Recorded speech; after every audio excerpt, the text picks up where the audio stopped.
Hello everyone, আসসালামু আলাইকুম। কালকে রাজকুমারীর স্কুলে প্রোগ্রাম, তাই আজকে রিহার্সালের জন্য সকাল সকাল উঠে রাজকুমারীকে নিয়ে স্কুলে চলে এসেছি। আর হঠাৎ করে স্কুলে আসার পরে রাজকুমারীর পেটে ব্যথা শুরু হয়ে যায়। স্কুলের মিস বললো যে এখনই তাকে এমআই রুমে ডক্টর দেখাতে হবে। তো এমআই রুম থেকে বের হলাম এবং ডক্টর মেডিসিন দিল এবং মেডিসিন খাওয়ার পরেও তার কোনোভাবেই পেটে ব্যথা কমছে না।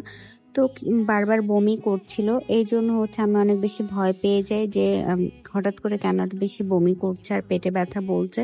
তো তাকে নিয়ে আমি জলদি করে আমাদের পার্সোনাল ডক্টরের কাছে নিয়ে যাই। দেন ডক্টর সব চেক আপ করে বললো যে তার খাবারের প্রবলেমের জন্য তার পেটে ব্যথা হচ্ছিল। তারপর অনেকগুলো মেডিসিন দিয়ে দিয়েছে এবং বললো যে কিছু খাওয়ানোর পরে এই মেডিসিনগুলো যেন আমরা নাবাকে খাওয়াই দিই।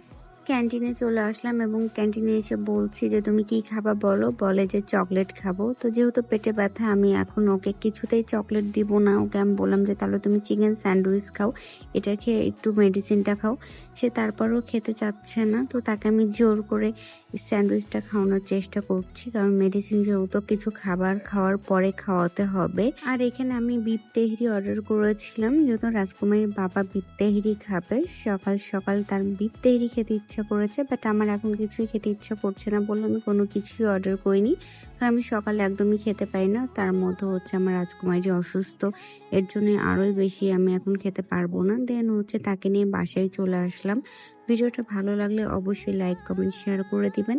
আর আমার রাজকুমারীর জন্য অনেক অনেক বেশি দোয়া করবেন, যেহেতু কালকে তার স্কুলে একটা প্রোগ্রাম আছে এবং প্রোগ্রামে সে কি ড্রেস পরছে কি করছে সবটাই আমি আপনাদের সাথে শেয়ার করব। সবাই ভালো থাকবেন। এতক্ষণ ভিডিওটা দেখার জন্য সবাইকে অসংখ্য ধন্যবাদ। Thank you for watching. আল্লাহ হাফেজ।